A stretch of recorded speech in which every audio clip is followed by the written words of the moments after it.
বেজে গিয়েছে লোকসভা ভোটের দামামা। একদিকে আমরা দেখলাম জনগর্জন, সবার প্রস্তুতি একেবারে তুঙ্গে, আর অন্যদিকে আজ ফের রাজ্যে নরেন্দ্র মোদী। বিকেলে শিলিগুড়িতে প্রধানমন্ত্রী, শিলিগুড়ির কাওয়াখালীর মাঠে সভা, যেখানে সরকারি সভা থেকে একাধিক প্রকল্পের ঘোষণা করবেন প্রধানমন্ত্রী, পাশাপাশি রাজনৈতিক সভাও করবেন প্রধানমন্ত্রী।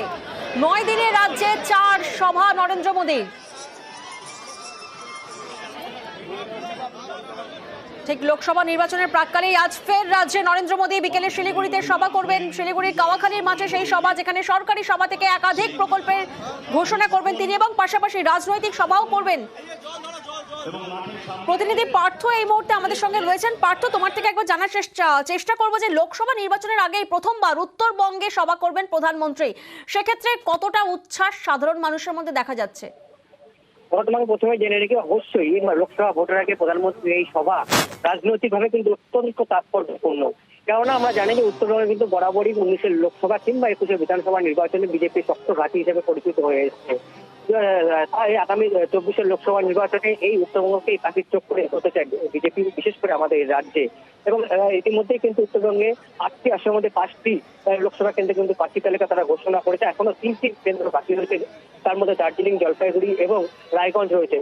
যদিও আলিপুরদুয়ার আসন নিয়ে কিন্তু ইতিমধ্যে বিজেপির বন্ধুতা কিন্তু প্রকাশ আছে। সেই বিষয়টি যেমন আজকের এই সভায় যত তাৎপর্যপূর্ণ ভাবে নজর রাখতে রাজনৈতিক মহল, যে এই মঞ্চ থেকে আলিপুরদুয়ার আসনে একদিকে যেমন কেন্দ্রীয় প্রতিমন্ত্রী জন বালা যেভাবে টিকিট না পাওয়ায় তার হতাশা, তার খুব উগরে দিয়েছেন, সেই বিষয়ে এখানে প্রধানমন্ত্রী কিছু বলেন কিনা, বা ওরা বিজেপির রাজ্য কেন্দ্রীয় নেতৃত্ব অনেকেই রয়েছে, তারা কিছু বলে কিনা, সেদিকে যেমন নজর থাকবে। পাশাপাশি পাহাড় নিয়ে বিজেপি নিষ্ঠার, কারণ আমরা জানি যে পাহাড় কিন্তু গত 3টি লোকসভায় এই গোর্খাল্যান্ডের আশ্বাস দিয়ে বিজেপি এখান থেকে জিতে এসছে। 3বার তারা প্রার্থী এখান থেকে লোকসভা আসনে জয়ী হয়েছে। যদিও এবার শুরুতেই কিন্তু বিজেপির কাটচাঙের বিধায়ক বিষ্ণু প্রসাদ শর্মা তিনি কিন্তু হুঁশিয়ারি আগিয়ে দিয়েছেন যে আর বাইরের নয়, অর্থাৎ বহিরাগত প্রার্থীরা এবার ভূমিপুত্রকে প্রার্থী করতে হবে। এবং এই বিষয়টি নিয়েও কিন্তু যথেষ্ট নজর রয়েছে রাজনৈতিক মহলে। সেই সঙ্গে পাহাড়ে যে দুটি ইস্যু, যে স্থায়ী রাজনৈতিক সমাধান এবং 11 জনজাতি গোষ্ঠীর যে তপশিলি উপজাতির স্বীকৃতি, এই দুটি বিষয় নিয়ে আমরা দেখেছি 19-এর লোকসভা, 21-এর বিধানসভা নির্বাচনের প্রাক্কালে নির্বাচনী প্রচারে এসে প্রধানমন্ত্রী, স্বরাষ্ট্রমন্ত্রী একাধিকবার কিন্তু তারা প্রতিশ্রুতি দিয়ে গেছিলেন যে পাহাড়ে দুটি ইস্যুতে তারা বিবেচনা করে দেখছেন এবং দুটি বিষয় কিন্তু তারা কার্যকরী করবেন, কিন্তু এখনো পর্যন্ত বাস্তবায়িত হয়নি।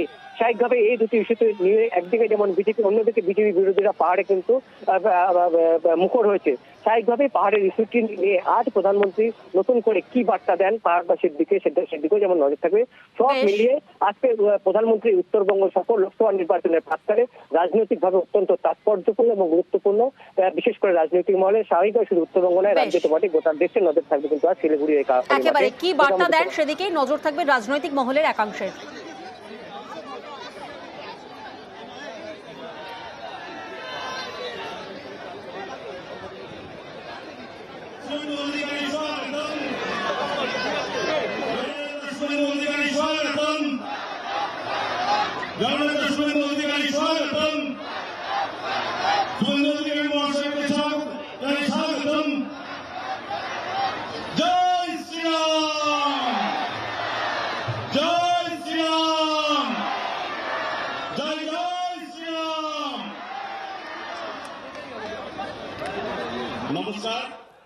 জন বাল্লা নিয়ে নানা টালবাহানা চলছিল, ঠিকই আমরা দেখেছিলাম জন বাল্লাকে নিয়ে অস্বস্তিতে পড়ে বিজেপি, কিন্তু সুকান্ত মজুমদার তিনি বলছেন ঐক্যতে কোনো ফাটল ধরেনি। কি বলছেন তিনি, শোনাবো আপনাদের। প্রস্তুতি সম্পূর্ণভাবে একদম কমপ্লিট। 500 জন ভলেন্টিয়ার রেডি আছে এবং আলিপুরদুয়ার, জলপাইগুড়ি থেকে কিছু লোক আসবেন, তারা অলরেডি রওনা হয়ে গেছে মাননীয় প্রধানমন্ত্রীকে স্বাগত জানানোর জন্য। উত্তরবঙ্গে একটা সাজো রব এই মুহূর্তে। জন বাল্লা, অনন্ত মহারাজরা আসছেন? হ্যাঁ, সবাই আসবে। মানে একটা ঐক্যের ছবি দেখা যাবে, সবাই মঞ্চে। ঐক্য আছে, ছবির ব্যাপার নেই, ঐক্য অরিজিনালি আছে। প্রধানমন্ত্রীর উত্তরবঙ্গের এই সফরকে কটাক্ষ করছে তৃণমূল। আগেকার দিনের জমিদাররা হাতির পিঠে চড়ে ঘুরে বেড়াতেন, আমাদের প্রধানমন্ত্রীও হাতির পিঠে চড়ছেন।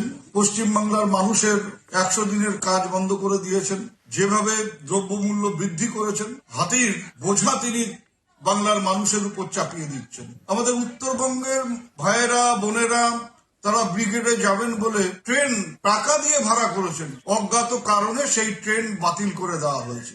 এই যে সামন্ততান্ত্রিক মনোভাব, এই যে জমিদার মানসিকতা, এর বিরুদ্ধে আমাদের রুখে দাঁড়াতে হবে।